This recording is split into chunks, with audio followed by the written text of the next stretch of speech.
Salut les turfeuses, salut les turfeurs, bienvenue pour un nouveau pronostic de Benoît Requin. Merci pour vos likes, pour vos commentaires, n'hésitez pas à vous abonner pour recevoir tous mes pronostics tous les jours et n'hésitez pas à rejoindre ma communauté pour avoir accès à tous les tickets pour la course du Quintet. Ok, place au pronostic du Quintet du lundi 12 octobre. Direction Enghien pour le prix des Gobelins. 3 attelés, 2150 mètres, 12 partants. Réunion 1, course 1, indice de confiance 5 sur 5. Petit retour sur le Quintet du samedi 10 octobre. Il n'y a que pour les membres de ma communauté que j'ai réussi à donner un multi en 5. Cette vidéo, je la tourne avant l'arrivée du Quintet de ce dimanche. Je reviendrai dessus demain. Et pour ce lundi, l'indice de confiance, donc 5 sur 5. Un Quintet facile avec un numéro 5, Valzer di Poggio, qui s'annonce comme le cheval à battre. On va voir ça bien sûr ensemble. Le niveau qui donne accès à tous mes tickets pour la course du Quintet, c'est le niveau Yo-Yo Total VIP. N'hésitez pas à rejoindre ma communauté et vous récupérez tous mes tickets dans l'onglet Communauté. Une citation de Jim Carrey, acteur, artiste, comique, homme d'affaires, producteur et scénariste. Si vous renoncez à vos rêves, qu'est-ce qui reste?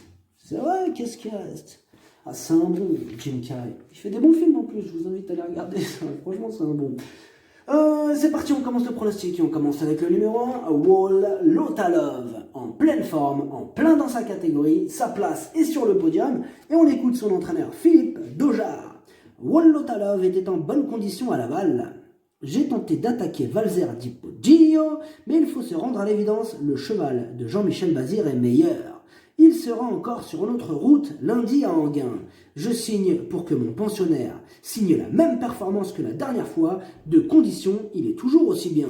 Donc vous voyez, il est super chaud pour arriver au moins deuxième. Le numéro 2, Destin Carizet. Il reste sur 4 échecs, mais il est enfin prêt à fournir sa valeur avec Eric Raffin au sulky. Donc on écoute Monsieur Jacques-Étienne Thuet. Destin Carizet est bien parti à Cordemais et il a bouclé ensuite un parcours sage. Eric Raffin l'a respecté car il n'était pas spécialement affûté. Il a terminé avec des ressources. Lundi, il est bien placé au gain. Il va se plaire à Enghien, il est à l'aise piste plate et l'autostart lui convient. La courte distance ne va pas le déranger et il sera déféré des 4 pieds, mais il y a des clients. Donc lui aussi, il est plutôt super chaud, mais il sait très bien que devant, on lui barre la route sérieusement. Le numéro 3, Capital Charme. Il ne sera pas sur sa distance. D'ailleurs, cette sortie n'a pour but que de le préparer à un bon engagement. Là, il est totalement ferré. Bon, c'est non, hein. Mais attention, oui, son entraîneur, c'est Grégory Torel. Et Grégory Torel, il est sur ma liste noire. Mais je tiens à préciser, voilà, quand on est sur ma liste noire... c'est pas une fatalité, hein. Je lui ai pas mis perpétuité, le monsieur. Et on est qui? On va pas juger les gens, c'est pas ça la vie. Donc voilà, il est sur ma liste noire, mais je vois que Grégory Torel, bon là, il y a du mieux, hein, donc je sais pas s'il est tombé sur ma liste. En tout cas, il y a du mieux. Là, apparemment, il nous dit carrément, vous pouvez l'écarter. Il l'a dit. Donc, on lui fait confiance, on lui met une grosse rayure. Oui, on fait confiance à Grégory Torel, vous avez bien entendu.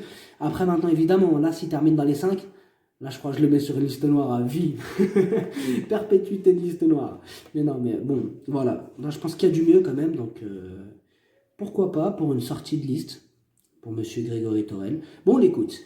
Capital Charme n'a pas excusez-moi, comment donc Grégory Torel nous dit Capital Charme n'a pas bénéficié d'un déroulement de course favorable à Laval et a fini par se montrer fautif dans le dernier tournant.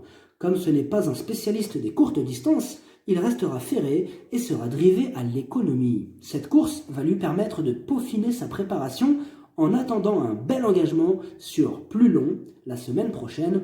Vous pouvez l'écarter. Donc là, carrément, Grégory Torel nous dit, vous pouvez l'écarter, le numéro 3, on le raye. Donc bon, on le raye, on lui fait confiance. On lui accorde une ultime fois notre confiance. Rayons-le. Voilà. Donc je pense que s'il continue à être honnête comme ça, monsieur Torel, il sort de la liste, hein, oui. Donc on le surveille. Voilà. Le numéro 4, Say That Again. Il est barré pour les premières places, mais il a hérité d'un excellent numéro et il va tenter d'en profiter. On écoute d'ailleurs Björn Goop, qui est son entraîneur. Say That Again n'a pas très bien couru à Vincennes dernièrement. Il a 9 ans et sa marge de manœuvre est réduite. Ici, il a hérité d'un bon numéro derrière l'autostart. Il pourra courir à l'économie, non loin des premiers. Pour autant, il affronte une opposition solide et ne détient qu'une chance secondaire. Le profil plat d'Anguin sera pour l'avantager.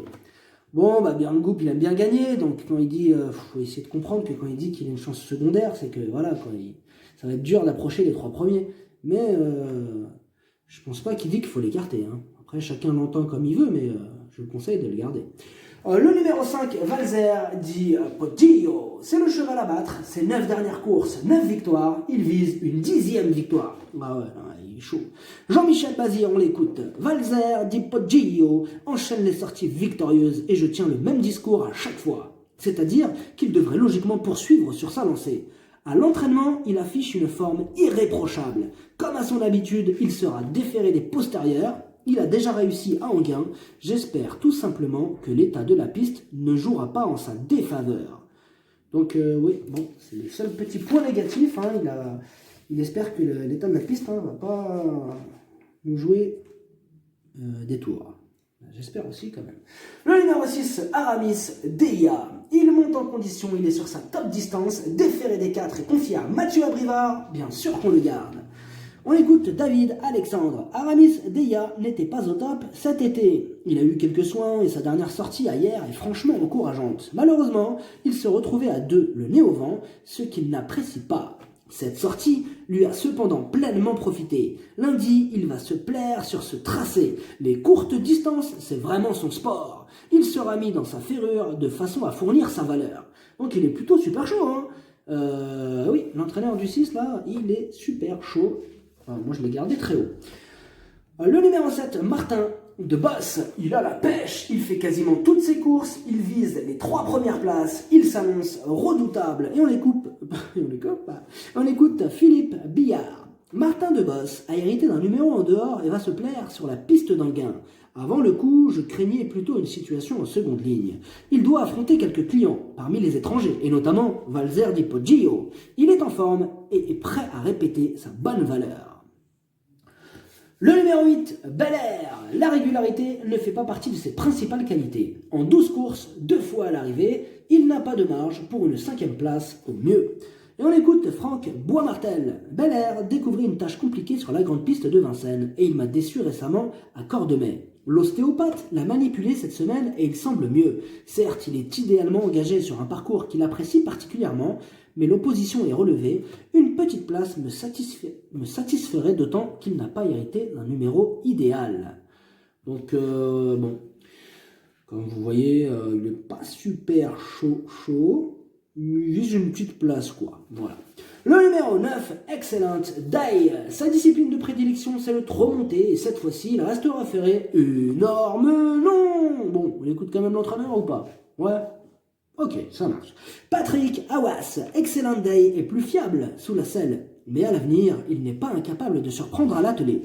Mais il faudrait que je le défère des 4 pieds, ce qui ne sera pas le cas ici. Cette sortie lui permettra de peaufiner sa condition en vue d'un engagement au trop monté. Il va s'élancer en 2e ligne et il ne prendra la place de personne. Ça va lui faire du bien. Voilà, clairement, il nous incite à le rayer. Bon, d'ailleurs, moi, je ne l'ai pas attendu. Ah, je l'ai rayé. Le numéro 10, Juvelsboy. Ses dernières sorties ne sont pas éblouissantes. En seconde ligne, il n'aura pas le droit à l'erreur pour espérer se mêler à l'emballage final. Et on écoute Björn Goop. Juvelsboy a fait son possible la semaine dernière sur cette piste et n'a pas démérité entre autant une 12-5. Pour autant, il ne termine pas dans le quintet. Il ne détient pas de marge de manœuvre. Il part en seconde ligne et risque de se retrouver en retrait. Il va longer le rail et espérer une petite place, pas mieux. Donc vous voyez là, il vise vraiment une 5e place. Et encore, il faut que ça se passe bien. Le numéro 11, Speedy Face. Alors sa course de rentrée, elle est bonne. Là, il est déféré des 4. Des progrès sont attendus et même en seconde ligne, attention à lui. Le numéro 12, Bois du Bonnet. En 12 courses, une seule fois à l'arrivée. Alors difficile de lui accorder notre confiance dans ces conditions. On écoute Franck Boismartel, qui va nous en dire un peu plus. Bois du Bonnet s'était bien comporté à la Capelle, où il avait pris la 5e place derrière Valzer di Poggio, mais il a mal couru à Saint-Galmier alors que j'effectuais le déplacement avec des ambitions. Il était visiblement dans un jour sans. Depuis, il travaille bien. Lundi, il s'attaque à forte partie. Il faudra raser les murs et bénéficier de circonstances favorables pour être 5e. Bon, pareil, hein, comme vous voyez, là, lui aussi, il se dit va falloir vraiment que ça se passe super bien pour arriver 5e. Hein. Mais bon, on sait jamais, hein, sur un malentendu, dans un champ réduit.